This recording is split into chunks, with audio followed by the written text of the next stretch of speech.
지난 시간에 말세의 징조와 그럼 성경 신자들은 어떻게 살아야 하나 이런 것들 디모데후서 3장을 통해서 우리가 알아봤습니다. 말세의 징조들, 여러 가지 징조들이 성경에 예언되어 있지만 먼저 부모가 자식을, 자식이 부모를 그렇게 막대하는 그런 시대가 바로 말세 시대의 큰 징조로 나타나고, 또 온통 세상이 속고 속이는 이러한 거짓된 세상, 이건 정말 하나님과 반대편으로 달려가는 그런 세상에 바로 말세의 세상이다 성경이 알려주고 있습니다. 가장 큰 또 우리가 주의해야 될 특징은 바로 성도들이 배도하는 이런 시대가 바로 말세의 시대다. 믿는 자들이 자꾸 떨어져 나가는 이러한 시대, 그래서 예수님이 말씀하신 그런 좁은 길로 가는 그런 시대가 말세의 시대라고 우리에게 경고를 주고 있습니다. 우리의 자세는 어떻게 해야 된다고 성경이 얘기했습니까? 하나님의 영감으로 기록된 이 모든 성경 기록 안에 거해야 된다. 이러한 시대일수록, 그래서 모든 것이 성경이 오로지 기준이 되고 말씀을 선포해야 된다. 우선은 교회 안의 지체들, 바른 교리로 세워야 되고 성장을 위해서, 그 다음에 또 같은 예수님의 우주 안에 들어있는 교회, 그런 성도들을 향해서 말씀을 선포하고, 그 다음이 이제 불신자를 위해서 말씀을 선포하는, 복음을 선포하는 그러한 우리의 자세를 가져야 된다고 지난 시간에 살펴보았습니다.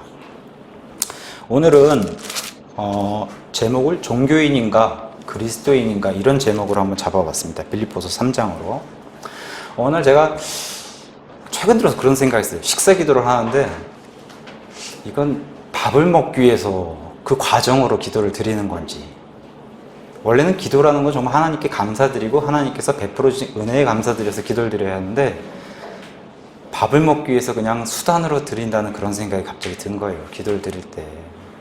그러면서 이게 나한테도 종교성이 이렇게 다가올 수 있겠구나, 그런 생각이 들면서, 우리가 드리는 예배가, 제가 드리는 예배가 정말 하나님께 기뻐 드리는 그 예배를 기뻐하는 것인가, 아니면 정말 주일이 돼서 그냥 몸이 가서 드리는 예배인가, 이런 걸 좀 심각하게 좀 깊게 생각해보는 그런 시간을 혼자 가졌습니다. 그러면서 성경에서는 이 종교에 대해서 뭐라고 얘기하나, 이 종교성에 대해서 그거를 한번 찾아보도록 제가 그런 찾기 시작했고, 그래서 이번 주 설교를 그래서 종교인, 그것을 경고해주고 성경은 그리스도인으로 살라고 하는 것을 성경이 경고를 해주기 때문에 오늘 그것을 같이 나눠보려고 합니다. 종교는 늪과 같은 것이라서, 늪은 자신도 모르게 서서히 빠져드는 그런 일을 벌이는데, 종교가 바로 그런 거라고 성경이 얘기를 합니다. 위키 백과사전 가서 종교란 의미를 찾았더니 세상 사람들은 이 의미를 이렇게 정의해 놨습니다. 초자연적인 어떤 절대자의 힘에 의존해서 인간 생활의 고뇌를 해결하고 삶의 궁극적인 의미를 추구하는 문화, 이게 종교라고 세상 사람들은 정의를 해놨고, 또 종교라는 한자 뜻이 무엇인가 저도 이제 궁금해서 가서 찾아보니까, 종이 이제 신의 집 이런 뜻이에요. 집, 그 집에서 가르치거나 가르침을 받는다, 이런 의미로 되어 있고, 우리가 성경에서 종교라는 단어를 찾아보면 영어로 릴리전이라는 단어가 나오는데, 그 릴리전이라는 단어를 쪼개서 단어를 뜻을 보면은 신과 다시 이어주는 것이라는 그런 어학사전의 뜻이 나와 있습니다. 이게 이제 세상에서 정해놓은 종교의 의미고, 성경은 종교를 뭐라고 얘기하나, 성경에서는 종교라는 단어를 7번 썼습니다. 7번 썼는데 대부분의 그 뜻이 부정적인 의미로, 종교의 그런 의미를 썼습니다. 특히나 원어로서 종교의 의미를 찾아갈 때 종교의 의미를 가장 잘 나타내는 그런 성경이 갈라디아서 1장, 우리 다 같이 한번 갔어요. 갈라디아서 1장 13절에서 14절이 이 종교의 의미를 잘 나타내고 있습니다. 갈라디아서 1장 13절에서 14절 제가 읽겠습니다. 과거에 유대인들의 종교 안에 있을 때에 행한 나의 행실에 관해 너희가 들었거니와, 내가 하나님의 교회를 극도로 핍박하여 피폐하게 하였고, 내 조상들의 전통에 대해 더욱 심히 열심을 내어 내 민족 가운데서 나와 동등한 많은 사람들보다 유대인들의 종교에서 더 득을 보았느니라 해서, 성경은 종교의 의미를 유대교로 이렇게 성경은 정의를 해놓고 있습니다. 그 유대교가 어떠한 것인지 성경을 통해서 살펴보면은 종교의 의미를 성경이 잘 가르쳐주고 있습니다. 잘 알다시피 이스라엘 사람들은 태어나면서 할례를 받기 때문에 자연스럽게 구원이 자기네들이 임한다고 이렇게 착각하고 살았던 백성들이 바로 이스라엘 백성들이다. 그래서 요한복음 8장에 가서 보시면 예수님 앞에서도 자랑할 정도로, 우리가 아브라함의 후손으로 태어났기 때문에 당연히 구원받은 줄 알고 그렇게 착각한 사람들이 바로 이스라엘 사람들이라 성경이 얘기해주고 있고, 아니면 또다시 이렇게 사도 바울과 같이 자기 율법에서 난 자기 의를 통해서 구원받을 수 있다라고 생각했던 사람이 바로 이스라엘이고, 그 이스라엘 믿는 종교를 유대교라고 성경이 정의를 내리고 있습니다. 한번 성경에서 그러면은 성경이 얘기하는 종교인 그 예를 찾아보면은 먼저 창세기에 등장하는 아담과 이브를 우리가 볼 수가 있습니다. 아담과 이브. 그래서 창세기 3장 7절에서 8절에 가서 보시면 아담이 이브가 선악과를 따먹고서 무슨 일이 벌어집니까? 자기네들이 뜻대로 신들과 같이 되지 못하고 오히려 자기네들이 부끄러움을 있는 무죄 시대에서 양심이 들어오는 시대로 획기적인 그런 시대가 시작이 되는데, 그때 이 사람들의 종교성이 시작이 돼서 어떤 행동을 하냐면은 무화과 잎을 따가지고 자기 앞을 가리는, 이게 바로 사람들의 최초의 종교가 시작됐다 이제 성경을 알려주는 겁니다. 뒤도 가리지 못하고 앞만 가리는 이런 종교. 그 다음에 하나님의 음성이 들렸을 때 어떤 행동을 보입니까? 숨는 비겁한 자세를 보이는 이런 종교인의 모습을 성경이 알려주고 있습니다. 그 다음에 또 다른 종교인의 예를 들어보면은 아담의 아들을 이제 태어났는데 그의 이름이 가인이라는 사람이 태어납니다. 가인과 아벨은 하나님께 예배를 드렸는데, 가인의 예배는 우리가 잘 알다시피 하나님이 받지 않으셨습니다. 그건 뭐라고 얘기합니까? 하나님은 창세기부터 계시록까지 처음부터 끝까지 얘기하신 게 믿음으로 드린 예배를 받으시지 행위로 드리는 건 받지 않으신다. 가인도 좋은 걸 바쳤습니다. 어떤 사람들은 가인은 땅의 열매를 바쳤으니까 하나님이 받으신 거 아니냐, 받지 않으신 거 아니냐. 아벨은 양을 바쳤으니까 하나님이 받으신 거 아니냐, 이렇게 얘기하시는 분도 종종 계신데 그렇지 않습니다. 하나님께 바치는 그런 모든 우리가 밭을 갈아서 거기서 경작한 것도 바치고, 하나님께 포도즙도 바치고 밀로 빵을 구워서 또 바쳤기 때문에 그런 것들이, 그런 바치는 헌물이 중요한 게 아니라 그 믿음이 중요하다, 하나님 그걸 말씀해 주셨는데 바로 가인은 그게 없었고, 그래서 요한일서 3장 12절에 성경은 이렇게 증언합니다. 가인과 같이 되지 말라. 그는 저사악한 자, 그게 누굽니까? 마귀. 저사악한 자에게 속하여 자기 형제를 죽였는데, 그가 무슨 이유로 그를 죽였느냐? 자기 행위는 악화돼 자기 형제의 행위는 의로웠기 때문에. 이러한 행동을 보였던 사람이 바로 종교인 가인이라는 사람을 성경이 증언해주고 있습니다. 종교인은 의를 행하는 그런 자가 말하는 것, 그런 귀를 열지 않고 또 보는 것을 원치 않는다고 성경이 증언해주고 있고, 우리가 창세기 안에 우리가 그 한자를 보면은 한자는 상형문자라고 합니다. 그래서 맏형자를 우리가 한자를 가서 찾아보면은 그 형자에다가 X자를 표시하면은 바로 흉악할 흉자가 됩니다. 그래서 창세기 가인이 아벨을 쳐서 죽였을 때 그 흉악하다, 그래서 흉악범, 흉터할 때 그 흉자가 바로 가인이 저지른 이러한 일을 한자로서도 잘 나타내 주고 있습니다. 또한 창세기 10장으로 띄워서 건너가 보면은 창세기 10장에 니므롯이라고 하는 그런 자가 성경에 등장하는데 정치인입니다. 종교 지도자로 등장하고 있고, 성경은 이 자를 주를 대적한 강력한 사냥꾼이라고 표현하고 있고, 주석서는 이 자를 사람들의 영과 혼을 사로잡는 자라고 표현하고 있습니다.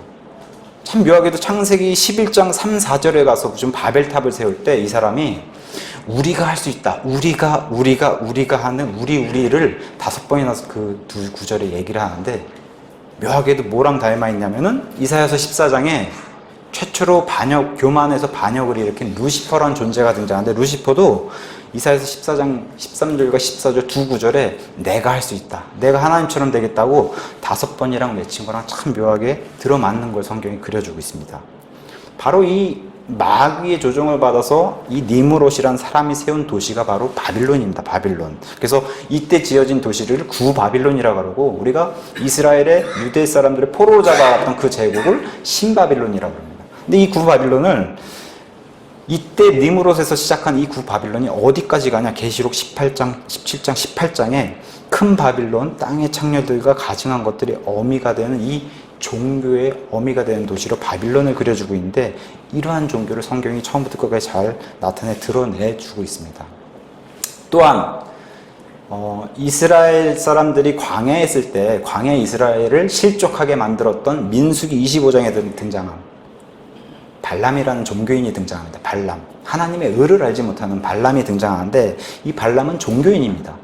근데 이 종교인에게 누가 다가오냐면 모압의 왕 발록이란 왕이 등장해서 정치인이 등장해가지고 뭐라고 얘기합니까? 대가와 재물을 제시해가지고 이스라엘을 저주하게끔 그렇게 요청을 하는데 결국엔 거절하다가 결국엔 이 재물에 넘어가서 재물에 눈이 어두워져서 민수기 25장에 어떠한 결과를 낳느냐면은 이스라엘 사람들이 모압의 여인들과 음행하는 이런 일을 발생하게 만들고 또 이스라엘 사람들 스스로도 바알불 이게 뭡니까? 마귀랑 연합해서 그 숫자가 24,000명이 사망하는 이런 일을 결과로 나왔다 성경이 증언해주고 있습니다. 이런 종교인의 행위로 인한 엄청난 결과를 성경이 또 그려주고 있습니다. 이스라엘은 출애굽하면서부터 사도행전 7장 38절의 말씀처럼 이스라엘은 광야에 있는 구약 교회였다고 성경이 증언해주고 있습니다. 광야에 있는 구약 교회. 그러면은 이 구원받은 사람들이 모여있는 이 교회 안에 민수기 16장에 무슨 일이 발생하냐면은 사람들의 마음의 종교성이 들어가면은 이 종교가 가져온 무서운 게 뭐냐면 자기를 높인다는 겁니다. 그래서 이 아론과 모세를 대적해서 지도자 중에 한 명인 고라라는 사람이 등장해가지고 자기와 함께 리더들 250명을 모아서 아론과 모세를 대적하는데 뭐라고 얘기합니까? 너희만 제사장이냐? 너희만 거룩한 사람이냐? 나도 거룩하고 나도 제사장 할 수 있다라는 이런 모세와 아론을 대적하면서 하나님을 대적하는 행동을 보입니다. 이런 종교인이 보여준 게 자기 스스로를 높이는 이러한 자로 등장하고 있는데 결과적으로는 이 고라를 포함해서 250명이 다 하나님께 심판받아 죽는 일이 발생하고 이 일로 인해서 이 고라 편에 쓴 사람들 그 백성이 자그마치 14,700명 이 사람들도 같이 죽는 이러한 결과를 성경이 보여주고 있습니다. 유다서 11절은 이것에 대해서 이렇게 증언해주고 있습니다. 배도자들을 향해 그들에게 화가 있을지어다. 그들이 가인의 길로 갔으며 대가를 바라고 발람의 잘못을 따라 탐욕을 내며 달려갔고 고라의 반역 가운데서 멸망하였도다. 근데 하나님을 모르는 사람이 멸망당하는 거 너무나 당연한 일인데 여긴 심지어 구약의 교회로 불러주신 이스라엘 백성 안에도 반역자들이 생기고 있기 때문에 우리에게 그런 경고를 주는 겁니다. 강하게. 자, 북왕국. 이제 이스라엘이 이제 가나안 땅에 들어가서 북왕국과 남왕국이 솔로몬 왕 이후에 나뉘게 되는데 북왕국의 사정은 그럼 어떤가? 북왕국 이스라엘은 요셉 지파의 강력한 그 지파 중에 하나인 에브라임 지파가 선두를 자기가 10개 지파를 모아서 북쪽과 남쪽이 나뉠 때 북쪽을 다스렸는데 그 다스린 북쪽의 맨 최북단이 단이란 지역이 있었고 최남단이 베델이란 지역이 있습니다. 그 두 지역에 하나님께서 마련해 놓으신 성전으로 가서 예배를 드리라고 하나님의 명령을 거부하고 자기들이 거기다가 금송아지를 만들어 놓고 이 금송아지가 하나님이다. 참 어찌 보면 우리가 이해할 수 없는 그런 행동을 이스라엘이 보이면서 처음부터 끝까지 우상 숭배로 인해서 하나님의 심판을 받아 멸망하는 것을 북왕국 이스라엘이 보여줍니다. 그래서 아시리아라는 나라를 통해서 멸망당하는데 그때 포로로 잡혀간 사람들이 문제가 생기는 겁니다. 그거는 이방인들하고 육체를 섞어서 피가 섞이는 이런 일. 그래서 그 이유로 사마리아라는 이름이 붙어서 사마리아 사람으로 불리는데 유대인이 제일 싫어하는 사람들이 이 사마리아 사람으로 성경은 그려지고 있고 유대인들은 지옥의 제일 뜨거운 부분이 사탄이 갈 곳 바로 그 옆에 사마리아 사람들이 간다고 그렇게 생각할 정도로 이교도보다 더 싫어하는 사람이 바로 이 사마리아 사람. 그렇게 취급당한 사람들이 사마리아 사람입니다. 그래서 예수님도 요한복음 4장에 이 수가라는 도시에 사마리아 여인을 만났을 때 이 사마리아 여인이 보여준 행동이 바로 종교인의 행동을 잘 성경이 그려주고 있는 겁니다. 원래 유대인들은 사마리아 사람에게 대화도 걸지 않는데 유대인인 예수님이 대화를 거니까 이 여인이 놀라는 그런 장면을 그려주고 있고 여인은 얘기합니다. 유대인은 저 예루살렘의 성전에서 가서 예배를 드리라고 그렇게 말을 합니다. 본인도 그걸 알면서도 사마리아 사람들은 안 간다는 겁니다. 왜냐? 사마리아에도 동일한 성전이 있다라고 해서 우리도 그리심산에 성전을 짓고 거기다 예배를 드립니다. 이렇게 예수님 앞에 말씀을 드리는 것을 성경을 통해서 알 수 있고 또한 자기들이 얘기합니다. 근데 예수님이 그 앞에서 뭐라고 얘기하십니까? 너희는 알지 못하는 것에 경배한다. 예배를 그렇게 드려도 너희가 무슨 예배를 드려도 알지 못하는 것에 경배하고 있는 것이고 경배할 대상은 유대인이 알고 있다라고 예수님께서 증언해 주시고 구원은 유대인에게서 난다. 유대인에게서 난다. 하나님의 명령에 따라 지은 성전에 가서 예배를 드려야 되고 그 유대인 중에 그 메시아의 시인 예수님을 통해서 거기서 구원이 나온다고 예수님 말씀해 주신 장면을 통해서 이 사마리아 사람들의 종교성을 성경을 통해서 또 살펴볼 수가 있습니다. 그럼 남한국 유다는 좀 사정이 나은가? 남한국 유다는 12지파 중에 10개 지파가 북왕국 이스라엘이고 나머지 2개 지파, 그것은 유다 지파와 베냐민 지파가 있습니다. 이 2개 지파가 예루살렘을 중심으로 해서 유대 땅에 사는데, 이 유대 땅에 사는 사람을 유대인이라고 부릅니다. 유대인 또는 유다 백성, 유대인이라고 부르는데, 지금은 이제 세상 사람들도 유대인, 유태인 하면은 다 이스라엘 사람들로 생각하고, 이스라엘 사람은 곧 유대인이다 이렇게 생각하는 경향이 세상에 있는데, 성경은 정확히 구분합니다. 유대인이 이스라엘 사람은 맞지만 모든 이스라엘 사람들이 유대인은 아닌 겁니다. 그게 성경이 정확히 구별해주고 있습니다. 네. 그래서 결론부터 말하면 이 남한국 유다 역시 북왕국 이스라엘이 그 우상 숭배하면서 망한 걸 보면서도 남한국 유다도 결국에는 그 하나님께 드리는 시생물도 뭐 눈이 없고 다리 없는 이런 것도 바치면서 하나님이 구역질 낸다고 하는 그런 말씀하실 정도, 이런 걸 바치는 그런 종교인의 모습만 남았다가 바빌론 포로로 잡혀가서 하나님께 심판받는 이런 걸 성경이 그려주고 있습니다.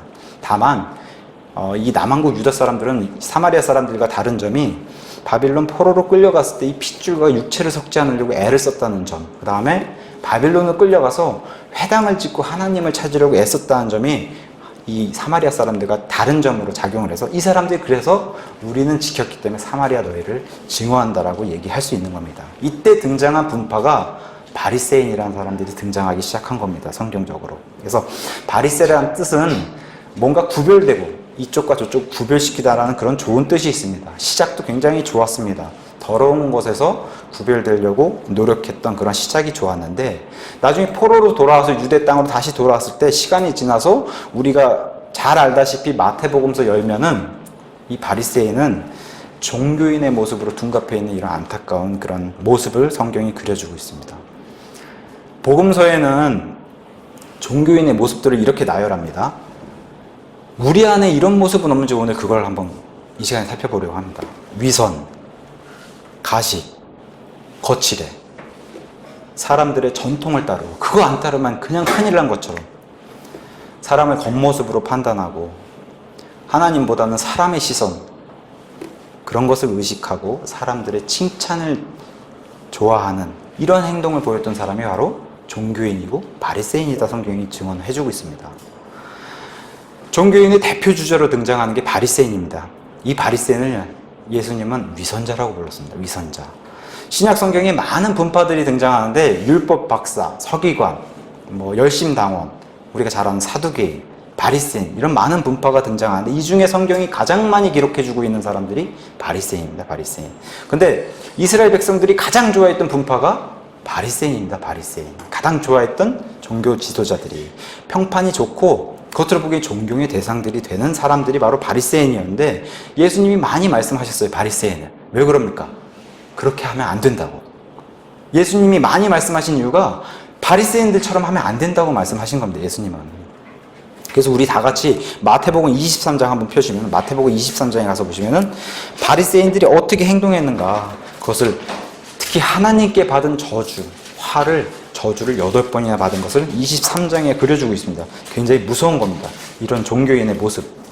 마태복음 23장에 등장하는 바리새인, 이 바리새인, 종교인은 높아지기를 원한다는 겁니다. 높아지기를 원한다. 그래서 모세의 자리를 차지하고 있고, 또 잔치의 맨 윗자리를 탐하고, 그 다음에 회당에 으뜸 가는 자리에 앉아야만 하고, 또 시장을 다니면서 인사받는 것을 즐기고, 그 다음에 랍비라는 뜻은 선생님이라는 뜻입니다. 선생님 하는 소리를 좋아한다는 겁니다. 이 바리새인들이. 백성들에게 말만 하고 자기들은 행하지 않고 백성들에게 무거운 짐을 그 어깨에 짊어지게 하는 이런 사람들이 바리새인이다. 그렇게 성경은 증언하고 있습니다. 이 사람들은 우리가 흔히 쉽게 설명하면 연기자다 그렇게 설명할 수 있습니다. 연기자. 우리 연기자, 탤런트들 연기하고 영화배우도 연기하잖아요. 그 얘기는 뭐냐면은 속은 그렇게 생각하지 않는데 겉으로는 다른 걸 한다는 겁니다. 좋아도 싫은 척, 싫어도 좋은 척 하는 그런 행동들. 그래서 예수님은 위선자다. 왜 그러냐면 이 사람들은 사람들에게 보이기 위한 행동을 한다는 겁니다. 보이기 위한 행동. 이런 사람들이 바리새인이다 성경이 증언해주고 있습니다.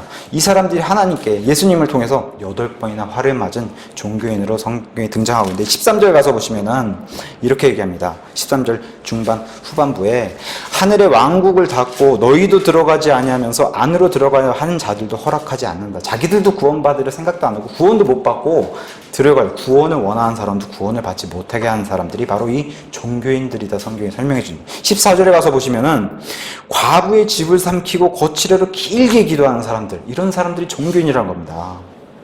과부의 집, 그건 뭡니까? 연약한 자. 원래 성경에 뭐라고 율법에 되어 있습니까? 아버지 없는 자들, 그리고 과부들을 성경이 연약한 자라고 표현하면서 그 사람들을 긍휼하게 품어줘야 된다고 성경이 얘기하고 있는데, 이런 사람들을 오히려 집을 삼키고 거칠어로 길게 기도하는, 이 보이기 위한 행동 아닙니까? 이런 사람들이 종교인이다. 묘하게도 이 구절이 다른 성경에는 없습니다. 이 구절이 14절이 우리 성경밖에 없습니다. 또한 15절에 보면은 너희가 개종자 하나를 만들기 위해 바다와 육지를 두루 다니면, 이렇게 부지런한 건 맞는데 이렇게 해서 하나를 만들면은 그를 너희보다 어떻게 키워보니까 2배나 더 심한 종교인으로 만든답니다. 뭐라고 표현했습니까? 성경 지옥 자식이 2배나 더 지옥 자식으로 만든 사람들이 바로 종교인이다. 16절부터 22절에는 이 종교인들이 원하는 게 뭡니까? 그냥 백성들의 그 헌물에만 관심 있어서 그걸 성전에 많이 바치라고 강요하는 이런 것을 보여주는 자들이, 착취하는 이런 자들. 16절에 보십시오. 너희 눈먼 안내자들아 이렇게 표현하고 있고, 17절에도 너희 어리석고 눈먼 자들아 표현하고 있고, 19절에 너희 어리석고 눈먼 자들아, 위선자가 아니라 이 인도한 사람이 눈이 멀었다는 겁니다. 우리가 흔히 옛날 성경에 소경이 소경을 인도한다고 하죠. 그런 표현. 근데 재밌는 거는 26절에 가서 보면 이 눈먼 사람이 누구라고 얘기하냐면 26절에 너 눈먼 바리새인아 이렇게 성경이 표현하고 있습니다. 23절에 가서 보시면 조그만 채소도 잘라가지고 11조를 드리는 너희들이, 예수님 말씀하십니까? 판단의 공의, 긍휼, 믿음은 무시한 이런 행동을 보인 사람들이 종교인이다. 판단의 공의, 긍휼, 믿음은 무시한 사람들. 그래서 24절에 재밌는 표현합니다. 모기는 긴장하고 낙타는 삼킨다. 우리 유명한 표현, 자기 들보는 이만한데 남의 그 보이지 않는 조그만 티를 잡아내려고 하는 사람들이 바로 종교인들이다 성경이 그렇게 얘기해주고 있고, 25절에 그 속은 강탈과 과도함으로 가득한 사람들이 종교인이다. 28절에 위선과 불법으로 가득한 사람들이 뭐라고 합니까? 겉으로는 사람들에게 의롭게 보이나 속에는 위선과 불법으로 가득한 사람들이 종교인이다. 이 사람들이 재밌는 말을 합니다. 29절과 30절에 우리가 옛날에 살았다면, 예레미야 때 살았다면, 아니면 그 이전에 대언자들 시대에 살았다면 그 대언자들이 죽지 않았을 거야, 이렇게 얘기한다는 겁니다. 종교인들, 이 바리새인들이. 아이러니하게 이 사람들이 예수님을 죽였습니다. 이게 성경이 얘기하는 종교인으로 등장합니다. 근데 여기 지금 종교인으로 등장하는 바리새인, 근데 성경은 뭐라고 얘기하냐면은 이런 종교성에 빠지는 것은 그리스도인도 예외가 아니라고 성경은 얘기합니다. 그리스도인이란 호칭 너무 좋은 호칭입니다. 사도행전 11장 26절에 그리스도를 이렇게 정의합니다. 그리스도를 따르는 제자들을 향해서 세상이 붙여준 이름이 그리스도인, 영어로는 크리스찬 이렇게 붙여준 겁니다. 성경의 성도, 신부, 다른 어떤 단어들보다 가장 많이 등장하는 단어가 바로 제자란 단어인데, 그 제자들을 향해서 그리스도인이라는 단어를, 호칭을 붙여준 겁니다. 굉장히 좋은 겁니다. 지금은 한 교회 몇 번 나가면 세상에 붙여줍니다. 너 기독교인이구나, 그리스도인이구나. 이건 세상에서 붙여주는 그런 정의인데, 성경은 그런 정의를 얘기하지 않고 예수님을 따르는 그런 제자들을 향해서 그리스도인이라 붙여주었습니다. 그래서 베드로전서 4장과 2장에 가서 보시면 이 그리스도인들을 향해서 이렇게 성경은 얘기합니다. 그리스도인은 고난을 받는 사람들이다. 근데 이 고난을 받으면은 하나님께 영광이 된다라고 성경이 증언해주고 있고, 그렇지만 이 고난은 너희 잘못으로 인해서 받으면 안 된다라고 베드로전서 2장 20절에 경고를 줍니다. 너희 잘못으로 인하여 매를 맞고 참으면 그것이 무슨 영광이냐, 하나님께 영광 안 되고 그것은 영광 될 일이 아니다. 다만 너희가 잘 행하고 또 그것을 잘 견디고 끈기 있게 그것을 견디면 이것은 하나님께서 받는 영광이다 성경이 증언해주고 있습니다.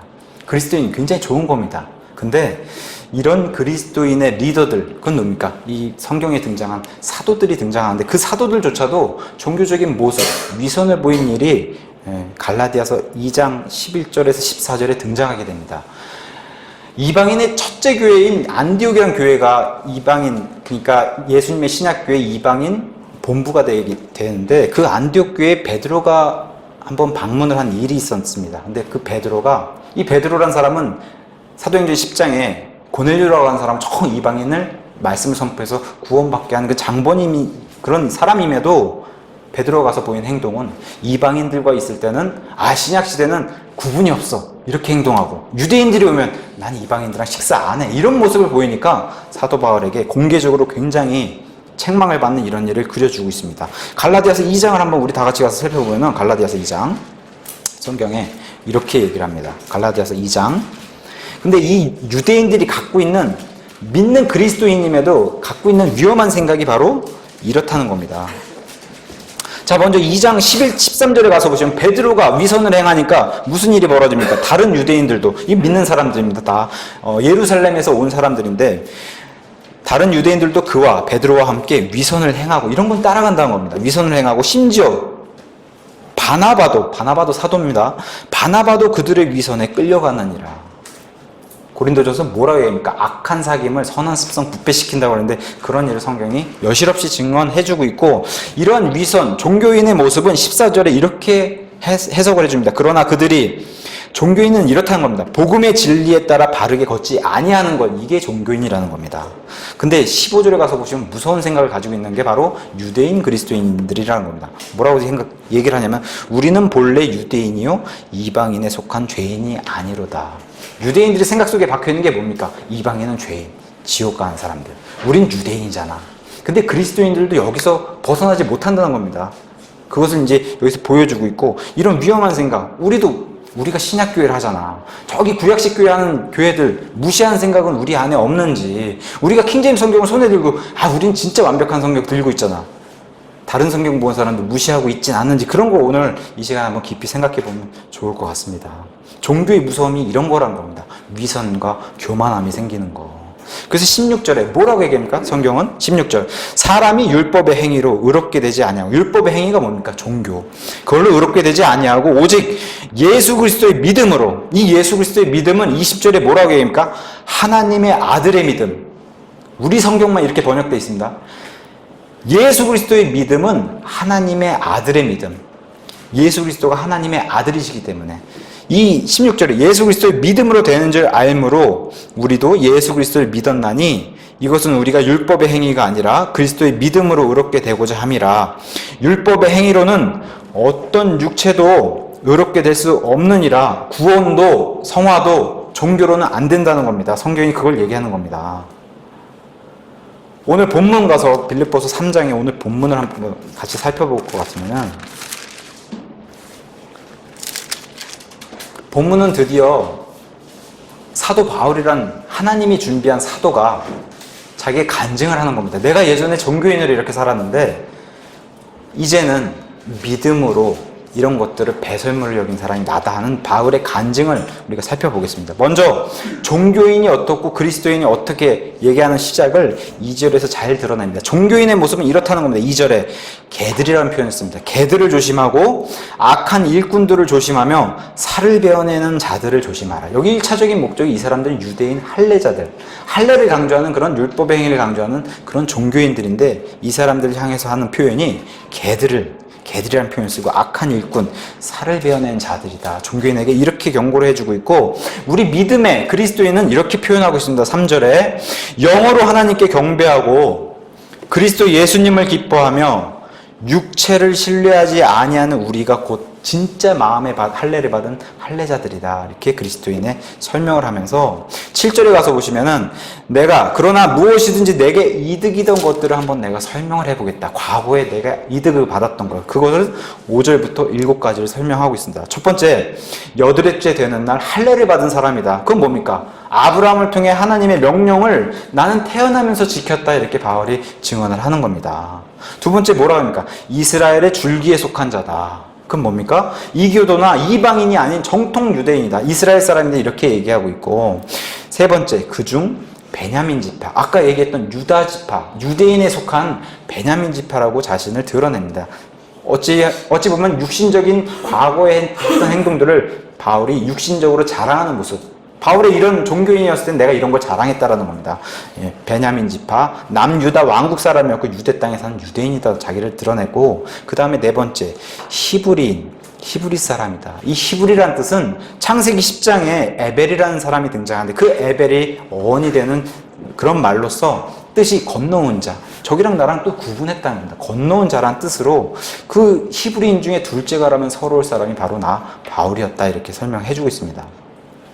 또 다섯 번째, 히브리인 중에 율법에서 가장 으뜸인 바리새인이었다 이렇게 자기를 자랑합니다. 바리새인.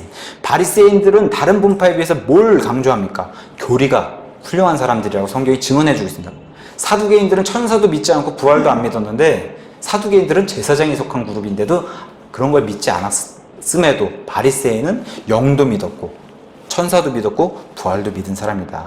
교리가 상대적으로 훌륭했고 말씀에 민감한 사람들이 이 바리새인들이었습니다. 그 다음에 6절에 뭐라고 합니까? 열심에 관하여 따라올 사람이 없었다. 근데 이 당시에는 잘못된 지식으로 인해서 하나님의 교회를 핍박하는 것이 하나님을 위하는 일인다고 자기가 그렇게 여겼던 시절이 바로 이 시절이라 이렇게 바울이 그렇게 얘기를 하는 겁니다. 그 다음에 일곱 번째, 그 다음에 율법의 의로는 흠이 없는 자다. 사람의 눈으로 볼 땐 야, 저 사람이 구원받은 사람 아니면 어떤 다른 사람도 구원받을 수 없을 거야 했던 사람이 바로 사도 바울이었다는 겁니다. 그래서 아까 우리가 처음 읽었던 갈라디아서 1장 14절에 뭐라고 얘기합니까? 내 조상들, 유대인들의 전통에 대해서 나만큼 열심히 한 사람이 없었다 사도 바울이 얘기하고, 나와 함께 달리던 사람 중에 내가 선두를 달렸던 사람이 나 바울이었다. 그래서 이 갈라디아서 1장 14절에도 종교에서는 내가 더 득을 본 사람이다. 유대인들의 종교에서는 내가 더 득을 본 사람들이다. 이렇게 얘기하고 오늘 본문에서도 이런 것들이 과거엔 내가 이득이라고 생각했던 사람이라고 사도 바울이 간증을 하는 겁니다. 사도 바울처럼 이렇게 과거에 또는 어떤 종교인이 종교성에 빠지면 또 믿는 사람들이 종교성에 빠지면 나타나는 큰 특징이 있습니다. 그것은 하나님의 일들을 분별하지 못한다는 이런 특징이 발견이 된다는 겁니다. 하나님의 일들도 분별하지 못하고 또 무슨 일이 벌어지냐면 그런 일들을 통해서 하나님을 대적하는 현상이 일어난다는 겁니다. 종교인들은.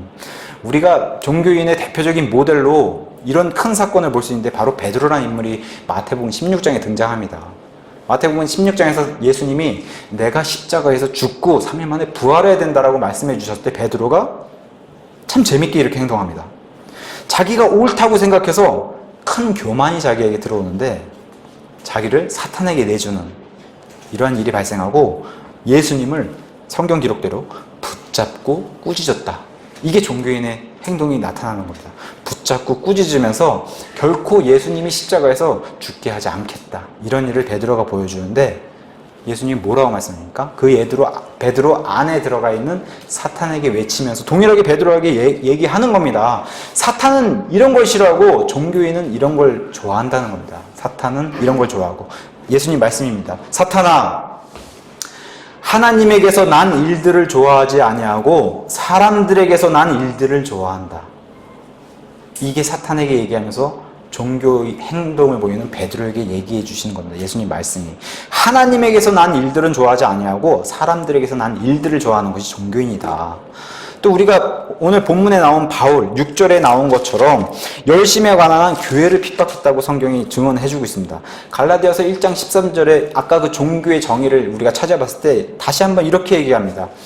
동일하게 갈라디아서 1장 13절에도 하나님의 교회를 극도로 핍박하여 피폐하게 한 사람이 나 바울이다. 이렇게 성경이 성경해 주고 있습니다. 종교인일 때 이런 행동을 보인다. 예수님은 이와 같은 일을 미리 알고 계시기 때문에 요한복음 16장 2절에 이렇게 예언합니다.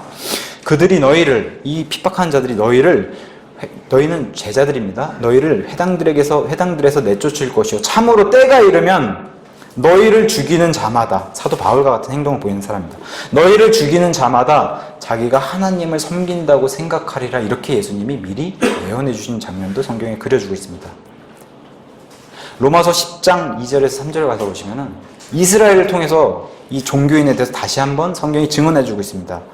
내가 바울이 이스라엘에 대해서 증언하노니 그들이 하나님께 대한 열심은 있다는 겁니다. 종교인들은. 근데 지식에 따른 그건 뭡니까? 올바로 아는 게 아니라는 겁니다. 지식에 따른 것이 아니고 그들이, 이스라엘이 하나님의 의를 알지 못하여, 종교인이면 이렇게 된다는 겁니다. 하나님의 의를 알지 못하여 자기 자신의 의를 세우려고 다니면서 하나님의 의에 복종하지 아니하였다. 이런 사람들이 종교인이라는 겁니다. 근데 그거에 빠져있는 게 이스라엘 사람들. 이렇게 성경이 증언해주고 있습니다. 본문 7절과 8절에 가서 보시면 이렇게 얘기합니다. 그러나 무엇이든지 내게 이득이던 것들을, 곧 그것들을 내가 그리스도를 위하여 손실로 여겼으며, 참으로 확실히 모든 것을 손실로 여김은 그리스도 예수 내 주를 아는 지식이 뛰어나기 때문이라. 내가 그분을 위하여 모든 것에 손실을 입고 그것들을 단지 배설물로 여김은 내가 그리스도를 얻었다. 이렇게 설명을 해주고 있습니다. 이제는 종교적인 이득으로 봤던 그 과거의 종교를 손실로 여겼다, 사도 바울이 얘기하면서, 사도 바울이 과거 입장에서는 상대적으로 기독교를 봤을 때는 이단이라고 사도 바울은 봤습니다. 근데 그 이단이라고 여겼던 것이 이제는 역으로 반대로 사도 바울의 영원한 생명이 되었고 매우 유익한 것이 되었다, 사도 바울이 그렇게 간증을 하는 겁니다. 그 손실은 내가 배설물로 여긴다, 똥으로 여긴다. 뭘? 종교를. 이렇게 사도 바울이 증언하고 있습니다. 똥으로 여긴 이유가 그리스도 예수 내 주 한 분밖에 없는 겁니다. 성경의 표현에 그리스도이신 예수님 나의 주인, 이분을 내가 바로 알아서 구원받았기 때문에 그거를 내가 이제는 똥으로 여길 수밖에 없다. 이렇게 사도 바울이 증언해주고 있습니다. 바른 지식이 들어오면은 이렇게 된다는 겁니다. 바른 지식은 뭘 얘기합니까? 바른 말씀, 바른 교리, 이런 걸 통해서 구원과 바른 성화도 일어난다. 성경이 증언해주고 있는 겁니다. 아는 것이 중요하다고 성경은 설명해주고 있고, 그래서 예수님도 이것에 대해서 요한복음 17장에 너희가 영생을 받으려면, 영생의 정의를 이렇게 내립니다. 유일하신 참 하나님 아버지와 아버지께서 보내신 예수 그리스도를 아는 것, 이게 중요하다는 겁니다. 베드로후서 1장 2절에서 3절에서는 이 아는 것에 대해서 이렇게 얘기합니다. 하나님과 예수 우리 주를 아는 것을 통해서 은혜와 평강이 우리에게 넘칠 수 있고, 하나님을 아는 것을 통해서 그분이 그분의 성품에 속한 모든 것을 우리에게 주셨다라고 성경이 증언해주고 있는 겁니다. 바로 아는 게 중요하다라고 성경이 증언해주고 있고, 이걸 통해서 얻은 게 뭐라고 합니까? 8절 끝에 예수 그리스도를 얻었고, 9절에 율법에서 난 내 자신의 의가 아니라 그리스도의 믿음을 통한 의, 곧 믿음으로 말미암아 하나님에게서 난 의를 소유한 채 그분 안에서 발견되려 함이다. 율법에서 난 내 의가 뭡니까? 지금 계속 앞에서 살펴본 거, 이게 종교라는 겁니다. 율법에서 난 의, 이 종교로는 절대 얻지 못한다는 겁니다. 구원도 성화도. 이걸 성경이 경고해주고 있으면서 믿음으로 얻을 수 있는 거, 믿음으로 얻을 수 있는 게 바로 그리스도로 얻을 수 있다. 영어로는 win Christ라고 있습니다. win, 우리 win 할 때, 내가 이겼다 할 때, 영어로는 그렇게 뜻이 쓰이는데 win Christ 하면은 그리스도를 얻었다는 뜻으로 성경이 쓰입니다. 우리가 어떤 사람을 전도합니다. 그걸 영어로 soul winning이라고 합니다. 혼을 구해왔다. 그걸 혼을 이겼다는 게 아니라, 그렇게 표현하는 게 아니라 혼을 얻어왔다. 전도를 soul win이라고 합니다. 여기서 동일하게 win Christ, 우리가 그리스도를 얻었다, 이렇게 성경이 표현해주고 있고, 또 뭘 얻었다 그럽니까? 이 그리스도를 얻고 나서 하나님에게서 난 의를 소유하여, 하나님에게서 난 의를 소유하려면 반드시 그리스도의 믿음을 통해서만 가능하다, 성경이 증언해주고 있습니다. 한번 점검을 해보면, 하늘 아래 우리를 구원할 다른 이름을 사람들 가운데서 주지 않으셨습니다. 믿으십니까? 네. 그리스도의 믿음이라는 이 표현은 갈라디아서 2장 20절에 다시 설명하면은 하나님의 아들의 믿음이다. 우리 성경만 그렇게 표현되어 있습니다. 하나님의 아들의 믿음. 다른 성경은 하나님의 아들을 믿는 거라고 표현해야 되는데, 우리 성경만 하나님의 아들의 믿음. 왜 그럽니까? 그리스도가 하나님의 아들이시기 때문에 그리스도의 믿음, 하나님의 아들의 믿음, 이렇게 성경이 딱 짜맞게 그렇게 표현해 있고, 이 믿음은 믿음의 창시자요 완성자이신 예수님이 주시는 거란 겁니다. 믿음은. 그래서 믿음은 성경이 오는 거라고 얘기합니다. 나에게 믿음이 오는 거다, 이렇게 얘기합니다. 그래서 로마서 10장 17절에 믿음에 대해서 이렇게 정의합니다. 믿음은 하나님이 여기다 들려주신다는 겁니다. 믿음은 들음에 의해 오고, 들음은 하나님의 말씀에 의해 온다라고 성경이 기록해 주고 있습니다. 그건 뭡니까? 믿음은 하나님의 말씀을 통해서 온다. 근데 어디로? 귀로. 이걸 성경이 강조해주고 있으면서 9절 끝에 이렇게 하나님의 의를 소유한 사람이라면은 하나님에게 발견되기를 애써라, 그렇게 얘기하는 거예요, 성경이. 하나님 발견되기를 애써라. 빌립보서는 뭘 주제로 얘기합니까? 빌립보서 우리 유명한 구절 2장 12절에 이렇게 얘기합니다. 너희의 구원을 일하여 밖으로 행위를 드러내라라고 성경은 얘기합니다. 육신을 입고 있는 동안 하나님의 의를 소유했다면 하나님의 의를 소유한 내가 그런 그리스도인이라고 입증하라라는 겁니다. 성경이. 과거의 종교적인 열심, 지금 바울은 뭐라고 얘기합니까? 나를 따라올 사람이 없어. 내가 그렇게 열심히 했는데 이제는 이런 거 다 똥으로 여기고 지금은 뭐라고 얘기합니까? 이제는 내가 하나님의 의를 소유했기 때문에 하나님의 의를 소유한 사람입니다 하고 하나님께 발견되기를 애쓰는 그런 사람으로 지금 180도 바뀌었다라고 사도 바울이 간증하고 있고, 그래서 빌립보서 2장 13절에 뭐라고 합니까? 바울이 내가 애쓰는 게 아니라 이제는 우리 안에 계신 하나님께서 일하실 수 있도록 나를 내줘라. 아까 베드로는 교만한 생각이 들어서 사탄에게 그런 자리를 내줬습니다. 근데 바울은 그 반대를 얘기해요. 하나님이 일하실 수 있도록 내줘라. 우리 안에 계신 성령님이 일하실 수 있도록, 이렇게 사도 바울은 얘기를 합니다. 10절에 가서 보시면 그리스도인은 이런 자세를 가져야 된다라고 얘기합니다. 그리스도는 이런 자세. 뭐라고 합니까? 이것은 내가 그분의 죽으심과 일치하게 되는 그러한 일이다. 영어로 가서 보시면 그분과 죽으심과 일치하게 되는 것을 하나님이 만들어 주셨다라고 영어로는 되어 있습니다. 일치하게 만들어 주셨고, 그 다음에 뭐라고 얘기합니까? 우리 옛사람은 그분과 함께 십자가에 못 박혔다라고 로마서 6장 6절에서도 증언해주고 있고, 그리스도께 속한 사람은 그리스도인입니다. 그리스도께 속한 사람들은 애착들과 정욕들, 이런 세상 것들과 함께 육신을 십자가에 못 박았느니라 갈라디아서 5장 24절에 성경이 증언해주고 있습니다. 성경은 구원받으면 몸이 변한다고 설명하지 않습니다. 우리 육신은 우리가 죽는 날까지, 아니면 예수님 오신 날까지 십자가에 못 박아라 이렇게 예수님이 명령을 주고 있는 겁니다.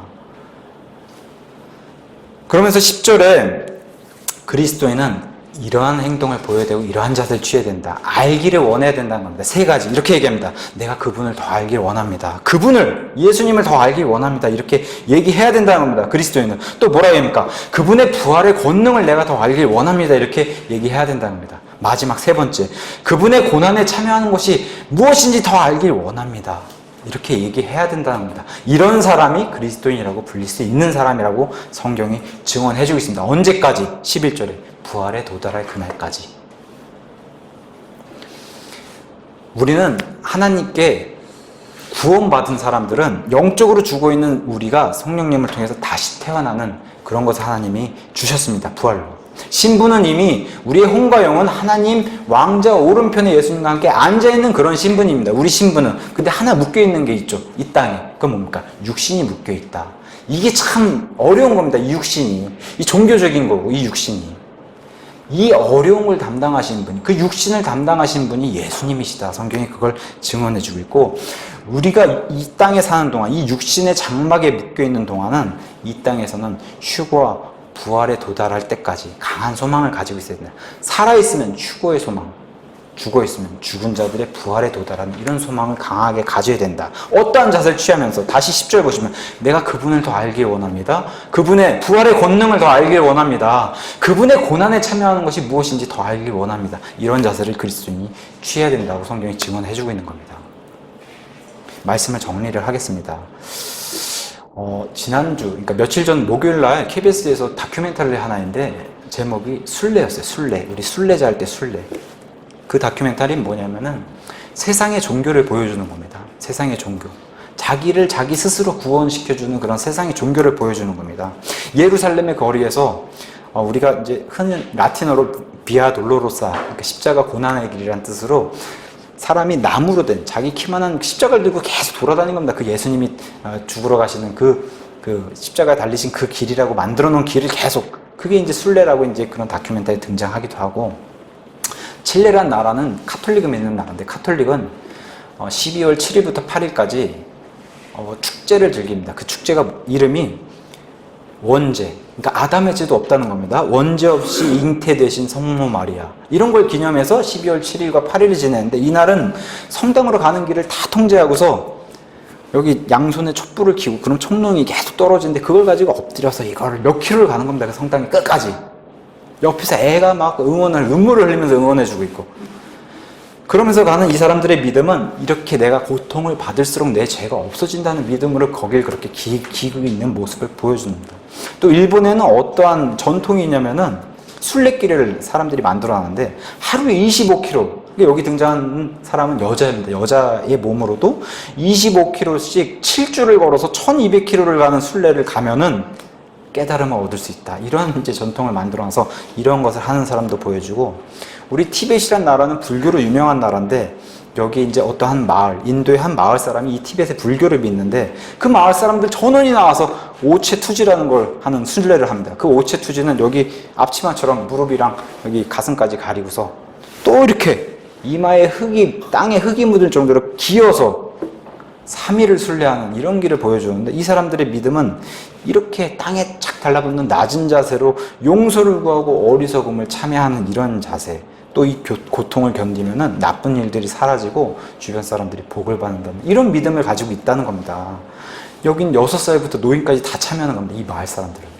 이런 종교, 이게 뭘 보여주는 겁니까? 세상 종교. 세상 종교는 이렇게 자신을 괴롭게 해서 자기 죄에서 스스로 자기를 구할 수 있다라고 믿는 게 이게 세상 종교라는 겁니다.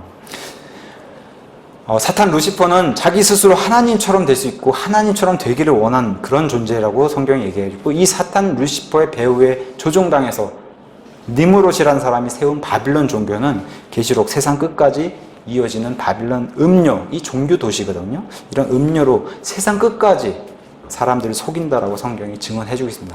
세상 모든 종교 배후에는 이 바빌론 종교가 있다. 성경이 그걸 증언해주고 있고, 이걸 조심해야 된다. 아까 처음에 얘기했던 것처럼 가인의 종교인의 모습을 보였을 때, 가인이 종교인의 모습을 보였을 때 성경은 뭐라고 증언합니까? 저 사악한 자 마귀에게 속해서 자기 동생을 죽였다라고 성경이 증언하고 있기 때문에 조심해야 된다. 특히나 이 말세에 가장 조심해야 되는 거 뭡니까? 그리스도인들 여기 빠질 수 있다는 겁니다. 그 예로 베드로와 바나바를 들어서 우리에게 설명을 해주고 있고, 위선을 조심해야 된다. 그 위선은 예수님이 가장 미워하신 것이고, 그리스도인에게 종교성이 생기면, 지금 아까 처음부터 계속 종교성이 생기면은 자기만 멸망하는 게 아니라 남들도 같이 멸망하게 만들고 하나님을 대적하게 만드는 게 이 종교다. 믿음이랑 정반대이기 때문에 종교가 이런 것을 증언해주고 있고, 하나님의 의를 소유한 사람들은 하나님의 오른편에 선 사람들입니다. 의라는 단어 안에 뭐가 들어가 있습니다? 라이트가 있는 겁니다. 하나님의 오른편에 서 있는 사람들입니다. 근데 종교는 나에게 종교성이 들어오면 좌로 치우치게 된다는 겁니다. 이 그리스도인들조차도. 그래서 이걸 경고해주고 있는 겁니다. 하나님께서 동물과는 다르게 사람에게 생각할 수 있는 기능을 주셨습니다. 그래서 아까도 말씀드렸다시피 들보, 내 들보를 생각하고, 저는 한번 이런 생각이 들어요. 눈을 감고, 눈을 뜨면 자꾸 사람들이나 뭐 세상을 판단하게 되니까 눈을 감으면 이 시선이 깜깜해지지 않습니까? 나를 보는 겁니다. 눈 감고 내 들보를 보는 겁니다. 그 다음에 내 들보를 살펴보고, 먼저 그 다음에 눈을 뜨고 옆에 있는 성도도 또 세상도 교회도 판단할 수 있는, 그런 올바른 판단할 수 있는 그리스도인이 되면 좋겠습니다. 내가 했던 종교성은 사도 바울의 얘기처럼 손실, 그냥 이건 똥으로 여기고, 바리새인, 그 바리새인은 예수님은 위선자라고 불렀습니다. 이 위선자가 종교인이라고 성경은 얘기하는데, 이 종교인이 하지 못했던 것, 아까 마태복음 23장에 예수님이 말씀하신 것이 무엇입니까? 판단의 공의, 긍휼, 믿음, 이런 것들을 지키면서 오늘 본문 10절에 나온 것처럼 제가 예수님을 더 알길 원합니다. 예수님의 부활의 권능을 더 알길 원합니다. 예수님의 고난에 참여하는 것을 더욱 알길 원합니다. 하면서 우리 모두 이러한 그리스도인이 되길 예수님의 이름으로 축원합니다. 네, 기도드리겠습니다.